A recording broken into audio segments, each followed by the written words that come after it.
மிகவும் அன்பான சகோதர சகோதரிகளே, இந்த நாளிலும் வேதத்தை வாசிக்கலாம் வாங்க என்ற செய்தியின் வழியாக உங்களை சந்திப்பதில் நான் மிகுந்த மகிழ்ச்சி அடைகிறேன். ஹல்லேலூயா. நாம் வேதத்தை எப்படி நாம் வாசிப்பது, சில வேளைகளிலே நீங்கள் முக்கியமான சில புத்தகங்களை வேதத்தின் வழியாக வாசிக்கிற பொழுது உங்களுக்கு புரியாமல் இருக்கலாம், சில சந்தேகங்கள் உங்களுக்கு எழலாம். எனவே இதை விளக்க கர்த்தர் கொடுத்த இந்த வாய்ப்புக்காக நன்றி செலுத்துகிறேன். பிரியமானவர்களே, கண்களை மூடி நாம் தேவனை ஒரு நிமிடம் நோக்கி பார்ப்போம். எங்களை நேசிக்கிற அன்பின் பிதாவே, இந்த அருமையான வேலையிலும் உமக்கு நாங்கள் நன்றி செலுத்துகிறோம். இந்த நாளிலும் நாங்கள் வேதத்தை ஆராய்ச்சி செய்கிற பொழுது அதை ஆண்டவரே நாங்கள் நன்றாக தெரிந்து கொள்ள ஆவியானவரே எங்களுக்கு கிருபை பாராட்ட வேண்டுமா ஜெபிக்கிறோம். ஆண்டவரே உம்மை ஸ்தோத்திரிக்கிறோம், துதிக்கிறோம், நன்றி செலுத்துகிறோம். இயேசுவின் வல்லமையுள்ள நாமத்தில் பிதாவே, ஆமென். ஹல்லேலூயா. ஆம் பிரியமானவர்களே, இந்த நாளிலே நாம் நியாயாதிபதிகள் என்ற புத்தகத்தை பார்த்து கொண்டு வருகிறோம். மோசேயின் 5 ஆகமங்களை நாம் முடித்து விட்டோம்.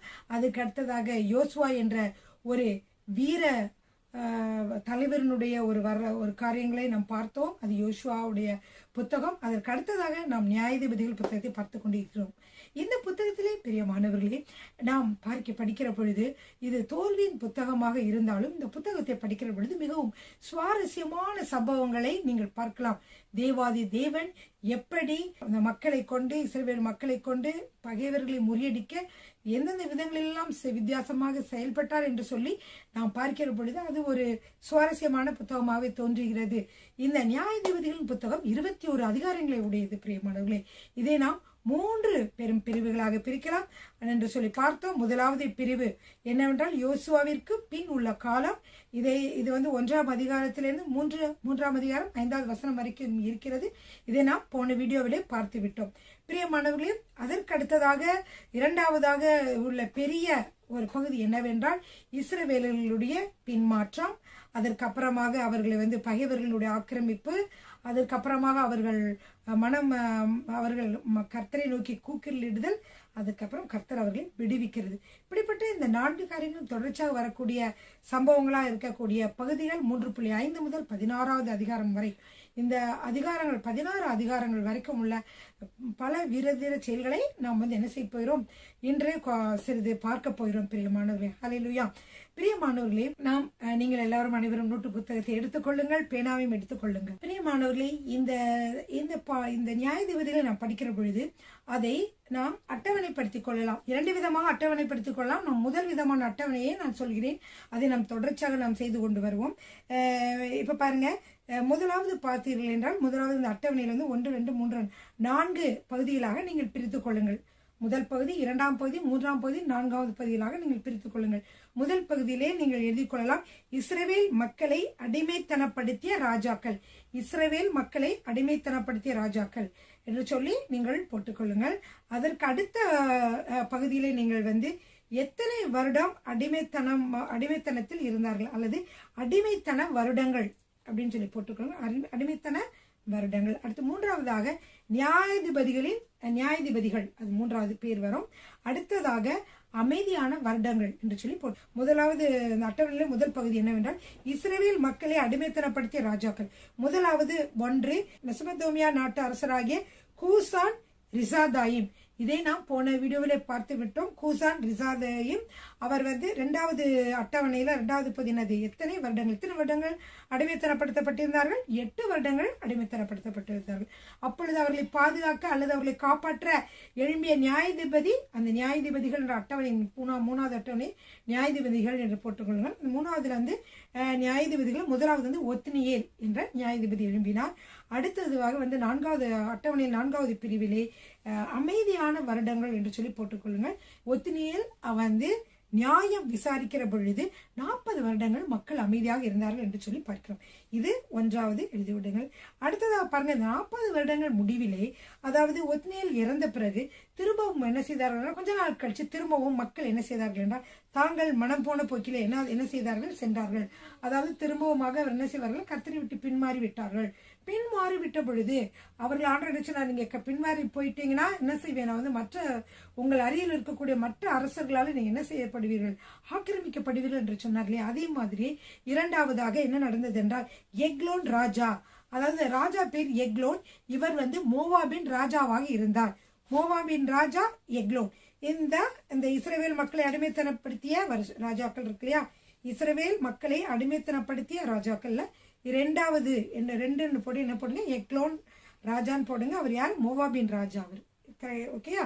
இது வந்து அதிகாரம் 3ல நியாயாதிபதிகள் அதிகாரம் 3, 12, 13 வசனங்களையும் நீங்க பார்க்கலாம். அடுத்ததாக நீங்க பார்த்தீர்கள் என்றால் இத்தனை வருடம் அடிமைத்தனத்தில் இருந்தார்கள், 18 வருடம் அடிமைத்தனத்தில் இருந்தார்கள். இது 3ஆம் அதிகாரம் 14வது வசனத்திலே சொல்லப்பட்டிருக்கிறது. நியாயாதிபதிகள் தான் எல்லாமே, சரிங்களா?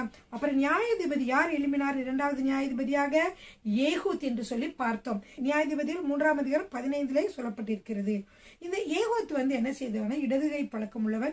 இவர் வந்து மோவாபிய ராஜாவுக்கு காணிக்கை செலுத்த செல்கிற வேளையிலே அவர் என்ன செய்தார் என்றால், நான் வந்து ராஜாவை தனியாக பார்த்து உங்களுக்கு தேவ செய்தி உங்களுக்கு ஒன்று சொல்ல வேண்டும் என்று சொல்லி அவர் என்ன செய்தார். இப்படி சொன்ன உடனே ராஜா என்ன செய்தார், மற்ற ஆட்களை எல்லாரையும் வந்து அனுப்பிவிட்டு தனிமையாக அந்த அரசர் இருந்தார்.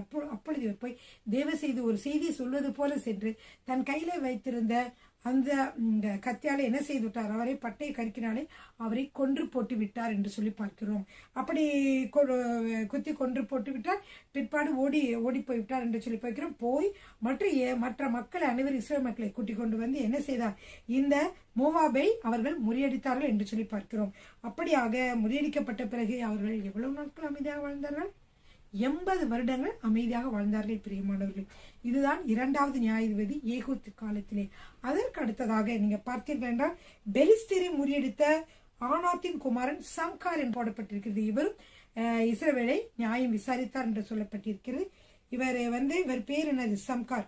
அப்ப மூன்றாவது இந்த 4 பிரிவா பிரிச்சிங்க இல்லையா, இந்த 3வது பேர் யாரப்படும்னா பெலிஸ்தியர் ராஜாக்கள் என்ன செஞ்சாங்க, இஸ்ரேல் மக்களை அடிமைப்படுத்தினாங்க. எனவே அதுல வந்து எத்தனை வருடங்கள் என்று சொல்லப்படவில்லை, எத்தனை வருடங்கள் அமைதியாக இருந்தார்கள் என்றும் சொல்லப்படவில்லை. ஆனால் நியாயாதிபதியினுடைய பெயர் மட்டும் கொடுக்கப்பட்டிருக்கிறது, ஆனாத்தின் குமாரன் சம்கார் என்று சொல்லி பார்க்கிறோம். சரிங்களா?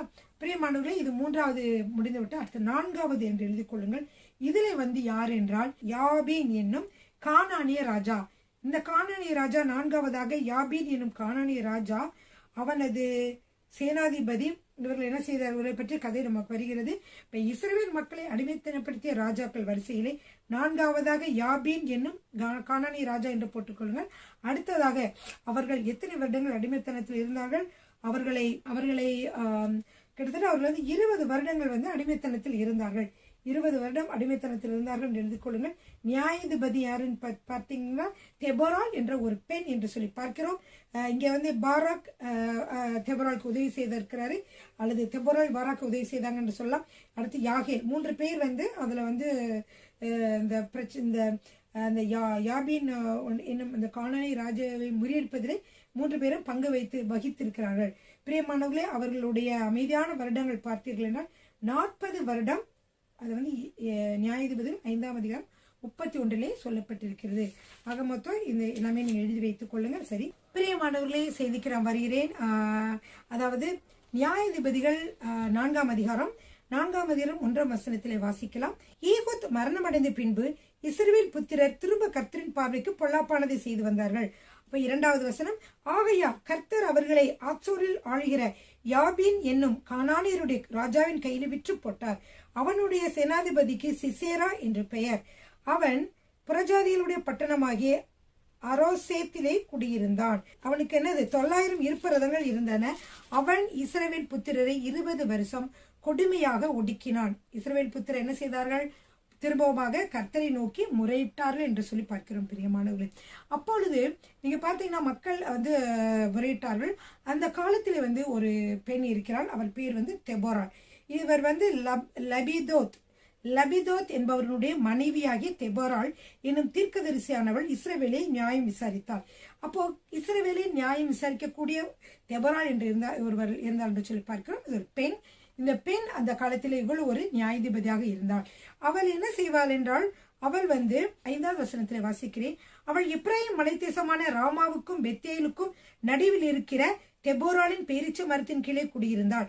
அங்கே இஸ்ரவேல் புத்திரர் அவளிடத்தில் நியாய விசாரணைக்கு போவார்கள் என்று சொல்லி பார்க்கிறோம். அப்போ இவள் வந்து நியாயம் விசாரித்துக் கொண்டிருந்தால், இப்போ ஏதாவது ஒரு காரியங்களை நியாயமான காரியங்கள் தெரிய வேண்டும் என்றால், இது தவறா, இது சரியா, அல்லது மற்ற எந்த காரியங்களை பற்றி முறையிட வேண்டும் என்றாலும் தெபோராளிடம் செல்வார்கள். அவள் கர்த்தருடைய ஊழியக்காரியாக அவள் இருந்தாள் என்று சொல்லி பார்க்கிறோம் பிரியமானவர்களே. அப்பொழுது அவளுக்கு ஆவியானவர் பேசுகிறார்.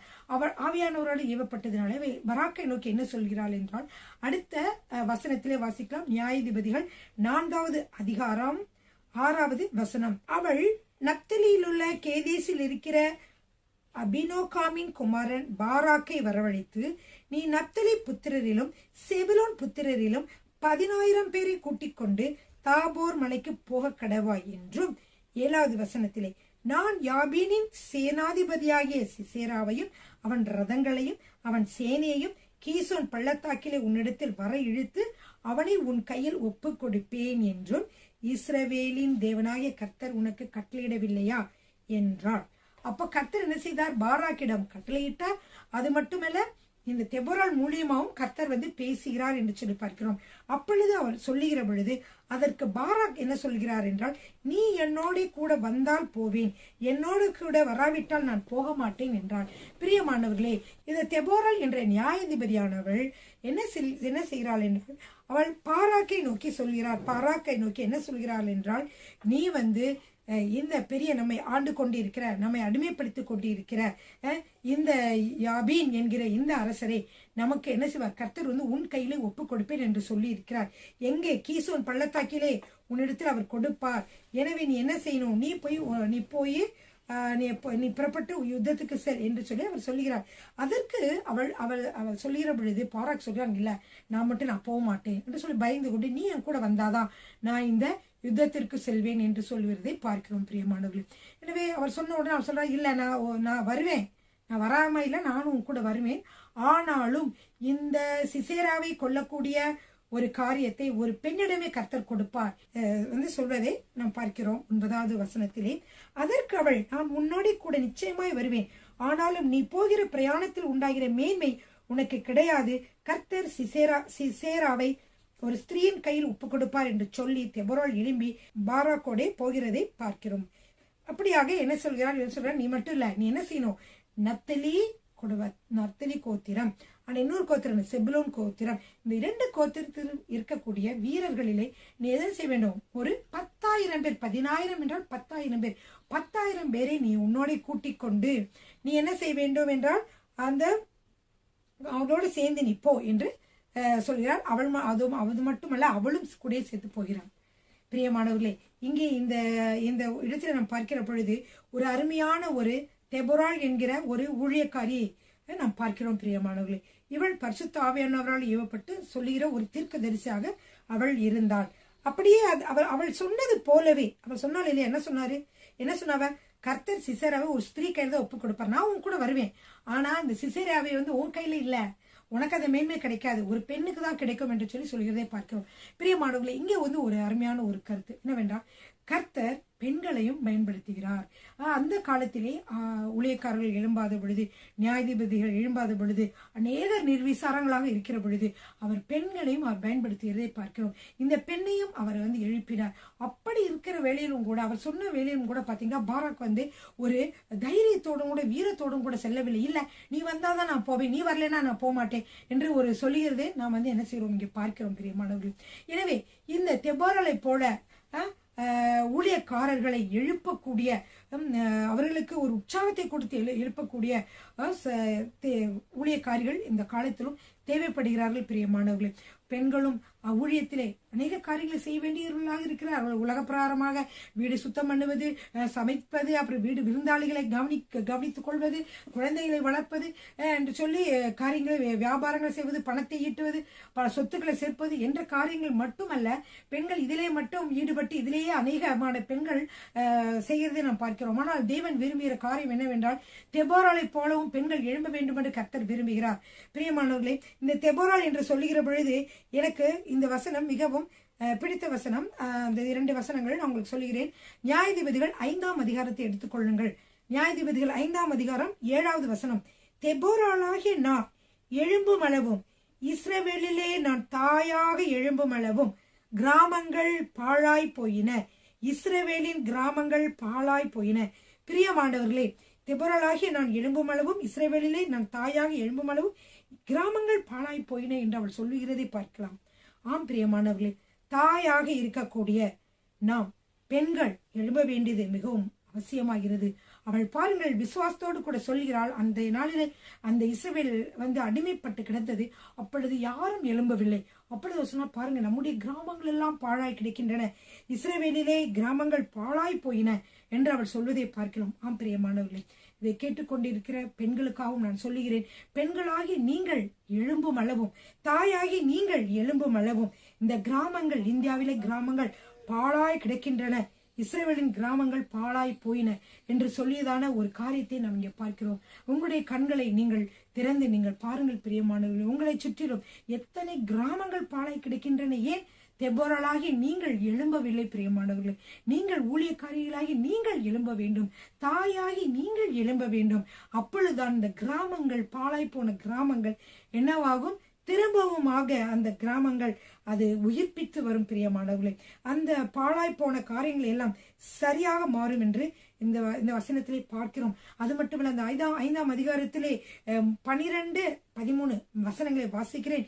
விழி விழி தெபோராளே விழி, விழி பாட்டுப்பாடு, பாராக்கே எழும்பு, அமினோகாமின் குமாரனே உன்னை சிறையாக்கினவர்களை சிறையாக்கி கொண்டு போ, மீதியாய் இருந்தவர்கள் ஜனத்தின் பிரபுக்களை ஆளும்படி செய்தார், கர்த்தர் எனக்கு பராக்கிரமசாலியின் மேல் ஆழியை தந்தார் என்று சொல்லி துதித்து தெபோரால் பாடுகிறதை நாம் காண்கிறோம். இந்த பாடல்களை கர்த்தரை பிரஸ்தாபப்படுத்துகிறார்கள். கர்த்தர் இந்த 20 வருடம் இந்த அடிமைத்தனத்திலிருந்து கர்த்தர் மீட்டார் என்று சொல்லி பாடுகிறார்கள்.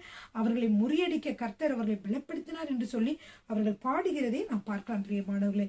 சரிங்க பிரியமானவர்களே, இந்த தெபோரால் என்ன செய்கிறாள் என்றால் பாராக்கோடே செல்கிறதை நாம் பார்க்கிறோம்.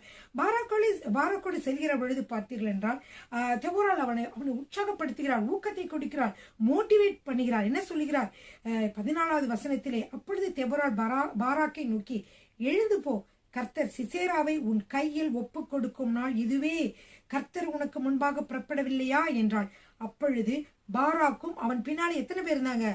10,000 பேர், அதாவது 10,000 பேர் தாபோர் மலையிலிருந்து இறங்கினார்கள். தடதடன்னு 10,000 பேரையும் இறங்கி வருகிறார்கள். வருகிற வேளையிலே அவர்கள் சிசேராவையும் அவருடைய எல்லா ரதங்களையும் 900 இருப்ப ரதங்கள் கொண்டு வைத்துக் கொண்டிருந்தார். எல்லா ரதங்களையும் அவர்கள் அங்கு முறியடிக்கிறதை பார்க்கிறோம். பட்டையை கருக்கினாலே வென்றார்கள் என்று சொல்லி பார்க்கிறோம். அது மட்டுமல்ல, சிசேரா ஒருத்தரை தவிர எல்லாருமே அங்க என்ன செய்தாங்க? பட்டையை கருக்கினாலே விழுந்தார்கள். சிசேரா மட்டும் தப்பித்தோம் பிழைத்தோம் என்று சொல்லி ஓடினார். அவர் ஓடினது எங்க ஓடினார்னா 11வது வசனத்தை வாசிக்கலாம். 4ஆம் அதிகாரம் 11வது வசனம். கேனியனாகிய ஏபேர் என்பவன் மோசேயின் மாமனாகிய ஓபாபின் புத்திராயிருக்கிற கேனேரை விட்டு பிரிந்து கேதேசின் கிட்டே இருக்கிற சானாயும் என்னும் கர்வாலி மரங்கள் அருகே தன் கூடாரத்தை போட்டு இருந்தார். இந்த ஏபேருடைய மனைவி பேர் என்னன்னு கேட்டீங்கன்னா, அவதான் இதுல முக்கியமான என்னது ஒரு பெண்ணாக இருக்கிறாள், யாகேல் என்று சொல்லி பார்க்கிறோம். இந்த கேனியனாகிய ஏபேரின் மனைவி யாகேல், அதாவது 4ஆம் அதிகாரம் 17வது வசனம் குறித்துக் கொள்ளுங்கள், குறிக்கப்பட்டிருக்கிறது. அவருக்கும் அந்த ராஜா இருக்கார யாபீன் அரசருக்கும் அந்த கேனியனாகிய ஏபேருக்கும் என்ன ஆகுது? அவங்க 2 பேருக்கும் சமாதானமாக இருக்கிறார்கள். எனவே இந்த சூழ்நிலையை பயன்படுத்தி சிசேரா தப்பித்தோம் பிழைத்தோம் என்று சொல்லி ஏபேரோட வீட்டு பக்கமாக வருகிறார். அப்ப ஏபேரினுடைய மனைவியாகிய யாகேல் என்ன செய்கிறாள் என்றால், உடனே போய் அவர் சொல்றார், வாங்க உள்ளே வாங்க, உள்ளே வாருங்கள் என்று சொல்லி கூப்பிடுகிறதை பார்க்கிறோம். இந்த வசனத்துல வாசிக்கிறேன். 18வது வசனம், 4ஆம் அதிகாரம் 18வது வசனம். யாகேல் வெளியே சிசேராவுக்கு எதிர்கொண்டு போய், உள்ளே வாரும் என் ஆண்டவனே, என் அண்டி உள்ளே வரும், பயப்படாதேயும் என்று சொன்னார். சொல்லிட்டு என்ன செஞ்சா? சரி நம்ம படுக்க வச்சா ஒரு சமுக்காலத்தை போட்டு மூடிட்டான். உடனே அவன் நினைச்சா சரி நம்ம மறைவாக இருக்க வேண்டும், சரி சமுக்காலத்தை போட்டு மூடிவிட்டார் என்று சொல்லி அவன் இருந்தான். அப்போ அவனுக்கு தாகம் எடுத்தது. உடனே சொன்னா எனக்கு தண்ணீர் வேண்டும் என்று சொல்லி கேட்டான். உடனே என்ன செய்தால் போய் பாலை உங்களுக்கு கொண்டு வந்து கொடுக்குறான். பால் கொண்டு வந்து கொடுத்து நீ நன்றாக குடிங்கன்னு சொல்லி பால் துருத்தியை திறந்து அவனுக்கு கொடுத்துட்டு என்ன செய்ய திருப்பியும் மூடினான். மூடி இருக்கும் போது சொல்றாரு, கூடார சில போய் பார்த்துக்கோ, கவனிச்சுக்கோ, யார் என்னை தேடி வந்தாங்கன்னா நான் இங்க இல்லைன்னு சொல்லிடு என்று அவன் சொல்லிக்கொண்டு அவன் படுத்திருந்தான். சரி சமுக்காலத்தை போட்டு மூடி படுத்திருந்தானா, இவர் போய் ஒரு கூடார ஆணினா சாதாரண ஆணி இல்லை, இந்த கூடாரம் இருக்கு இல்லையா, இந்த கூடாரங்களெல்லாம் ஒவ்வொரு கூடாரங்களை தடுத்து நிறுத்தி வைப்பதற்கு பெரிய பெரிய ஆணிகளை இந்த காலத்துல பயன்படுத்தினார்கள். அந்த கூடார ஆணியையும் ஒரு சுத்தியிலும் அவன் எடுத்துக்கொண்டு வந்தான். அவன் என்ன செய்து விட்டான்? அவன் மூடி இருக்கிற பொழுது தலையிலே பார்த்து என்ன சொன்ன ஆணியை வைத்து அவள் அடித்தாள். இவன் தூங்கிக்கிட்டு இருந்தா அவன் அடிக்க முடியல, என்ன ஆச்சு, அந்த ஆணி உள்ளே இறங்கி ரத்தம்லாம் வந்தது, அவன் அப்படியே தூக்கத்திலேயே என்ன செய்தான், அவன் வந்து மரித்து போய்விட்டான் என்று சொல்லி பார்க்கிறோம் இல்லையா. பாருங்க அந்த வசனத்தை வாசிக்கிறோம். 21வது வசனம், 4ஆம் அதிகாரம் 21வது வசனம். பின்பு ஏபேரின் மனைவியாகிய யாகேல் ஒரு கூடார ஆணியை எடுத்து தன் கையிலே சுத்தியை பிடித்து கொண்டு மெல்ல அவன் அண்டையில் வந்து அவன் நெற்றியிலே அந்த ஆணியை அடித்து போட்டாள். அது உருவி போய் தரையிலே புதைந்தது. அப்பொழுது ஆயாசமாய் தூங்கின அவன் செத்து போனான் என்று சொல்லி பார்க்கிறோம். அப்படி அவன் செத்து போயிட்டான் தெரிஞ்சவன் என்ன செஞ்சாங்க, இதன் மூலியமாக யாபீனுடைய படைத்தலைவன் தெரியுமா, அவர் யார் என்றால் இறந்து போன சிசேரா வந்து யாபீன் என்று கூடிய அரசருடைய படை தலைவனாக இருந்தார். 900 இருப்பு ரதங்களை உடையவனாக இருந்தான். அவனை என்ன செய்தார், இப்ப இந்த யாகேல் என்ற பெண் வந்து கொன்று போட்டு விட்டாள். உடனே அதுக்கப்புறம் என்ன இருக்கும், கட்டாயமாக அவங்களுடைய இஸ்ரேல் புத்தருக்கு முன்பாக அந்த கானானியராகிய ராஜாவாகிய யாபீன் வந்து தாழ்த்தப்பட்டார் என்று சொல்லி நாம் பார்க்கிறோம். ஹல்லேலூயா. சரிங்க பிரியமானவர்களே, இப்படியாக வந்து யாபீனை அவர்கள் வெற்றி கொண்டார்கள், சிசேரியா கொல்லப்பட்டான் என்று சொல்லி பார்க்கிறோம் பிரியமானவர்களே. சரி, அடுத்ததாக நீங்க பாத்தீங்கன்னா 5வது அதிகாரத்திலே அருமையான ஒரு பாடல் தெபாரால் வந்து என்ன சார், தெபாராலும் பாராக்கும் சேர்ந்து பாடுறாங்க. ஏனென்றால் கர்த்தர் அவர்களுக்கு விடுதலை கொடுத்து விட்டார். கர்த்தர் இஸ்ரவேலுக்காக நீதி சரிக்கட்டது நிமித்தம் ஜனங்கள் மனப்பூர்வமாய் தங்களுக்கு ஒப்பு கொடுத்தது நிமித்தமும் அவரை ஸ்தோத்திரியுங்கள் என்று சொல்லி பலவிதமான வார்த்தைகள், இந்த வார்த்தைகளில் மிகவும் பிடித்த வார்த்தைகள் நான் சொன்னேன். நியாயாதிபதிகள் 5ஆம் அதிகாரத்திலே நீங்க பார்த்தீர்கள் என்றால் 7வது வசனமும் 12, 13 வசனமும் இந்த அருமையான வசனங்களை நீங்கள் தியானியுங்கள். எனவே இந்த தெபோராளை கொண்டு கர்த்தர் என்ன செய்தார், அந்த வந்து அவளுடைய துணையோடு கொண்டு பாராக் எழுப்பப்பட்டதினாலே யாகேல் என்பவள் இதை வந்து என்ன செய்தார், யாரை கொன்றால், சிசேரியாவை கொன்றால். யாருடைய படைத்தலைவன், அவன் வந்து யாபீன் எனக்கூடிய அரசருடைய படைத்தலைவனாக. அடுத்ததாக நம்ம பார்க்கலாம். இந்த பாடல்ல ஒரு அருமையான பாடல், நீங்கள் அந்த பாடல அவன் எல்லாமே சொல்றான், எப்படி யாரு கொன்றார்கள் என்று சொல்லி அவளை அதில் சொல்கிறதை பார்க்கிறோம். பாருங்க 24வது வசனம், 5ஆம் அதிகாரம் 24வது வசனம். நியாயாதிபதிகள் 5ஆம் அதிகாரம் 24வது வசனம். ஸ்திரீகளுக்குள்ளே கேனியனான ஏபேரின் மனைவியாகிய யாகேல் ஆசீர்வதிக்கப்பட்டவள், கூடாரத்தில் வாசமாயிருக்கிற ஸ்திரீகளுக்குள்ளே அவள் ஆசீர்வதிக்கப்பட்டவளே. தண்ணீரை கேட்டாள், பாலை கொடுத்தாள், ராஜாக்களின் கிண்ணியிலே வெண்ணெயை கொண்டு வந்து கொடுத்தாள். தன் கையால் ஆணியையும் தன் வலது கையால் தொழிலாளரின் சுத்தியையும் பிடித்து சிசேராவை அடித்தாள். அவன் நெற்றியில் உருவ கடாவி அவன் தலையை உடைத்து போட்டாள். அவள் கால் அருகே அவன் மடங்கி விழுந்து கிடந்தான். அவள் கால் அருகே மடங்கி விழுந்தான். அவன் எங்கே மடங்கி விழுந்தானோ அங்கே மடிந்து கிடந்தான் என்று சொல்லி பார்க்கிறோம் பிரியமானவர்கள். அப்படியாக அவர் பாடுகிறாள். சிசேராவோட தாய் வந்து பார்க்கிறாளாம், இன்னும் வரலையே, ஏன் இன்னும் லேட் ஆகி கொண்டு இருக்கிறது, அவருடைய ரதங்கள் ஏன் வரவில்லை என்று சொல்லி கேட்கிறாளாம். கற்பனையாக நல்லா அருமையாக பாடலாக தவறால் எழுதியிருக்கிறதே பார்க்கலாம் பிரியமானவர்கள். கடைசி வசனம் 31வது வசனம். கர்த்தாவே, உம்மை பகைக்கிறவர் யாவரும் இப்படியே அழிய கடவர்கள், அவர்கள் அன்பு கூறுகிறவர்களோ வல்லமையோடே உதிக்கிற சூரியனை போல இருக்க கடவர்கள் என்று பாடினார்கள். பிரியமானவர்கள், உற்சாகமான ஒரு பாடல், விசுவாச அறிக்கை. உம்மை பகைக்கிற யாவரும் இப்படியே அழிய கடவர்கள், அவர்கள் அன்பு கூறுகிறவர்களோ வல்லமையோடே உதிக்கிற ஒரு சூரியனை போல இருக்க கடவர்கள் என்று பாடினார்கள். பின்பு தேசம் எவ்வளவு நாள் அமைதலாக இருந்தது, 40 வருஷம் அமைதலாக இருந்தது என்று சொல்லி பார்க்கிறோம் பிரியமானவர்கள். ஹல்லேலூயா. அடுத்ததாக நீங்க பார்த்தீர்கள் என்றால் உடனே 40 வருஷம் சந்தோஷமா இருந்தாங்க, அமைதலா இருந்தாங்க, அதோட இருந்தாங்களா, இல்ல. கொஞ்ச நாள் ஆன உடனே திரும்பவுமாக அவர்கள் என்ன செய்தார்கள், பின்மாறி போனார்கள் என்று சொல்லி பார்க்கிறோம். 6வது அதிகாரம் 1வது வசனம். பாருங்க பிரியமானவர்களே, திரும்பவுமாக இஸ்ரவேல் புத்திரர் பொல்லாப்பானதை செய்தார்கள். அப்படி அவர்கள் செய்த பொழுது அப்பொழுது கர்த்தர் அவர்களை 7 வருஷம் மீதியானியரின் கையில் ஒப்பு கொடுத்தாள்.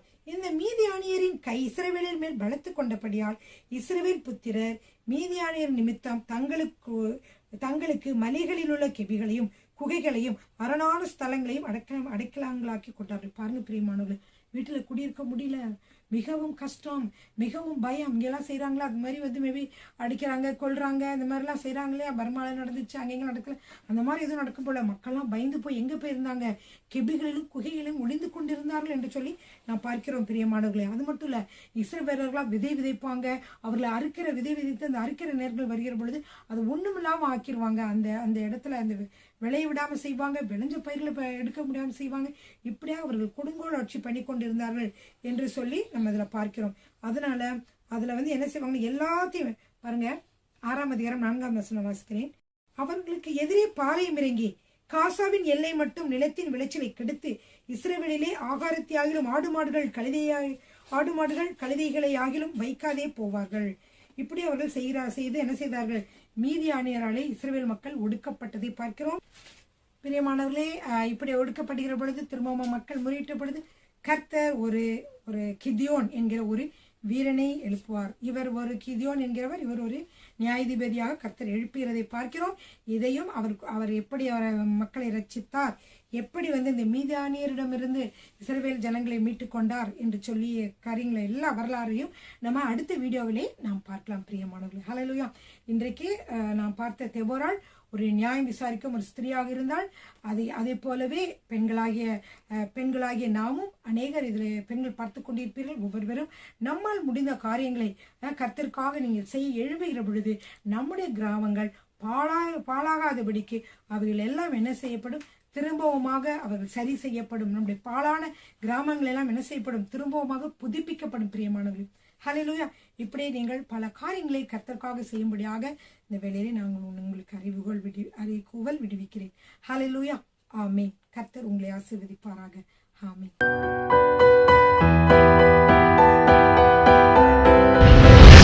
கர்த்தர் உங்களை ஆசீர்வதிப்பாராக.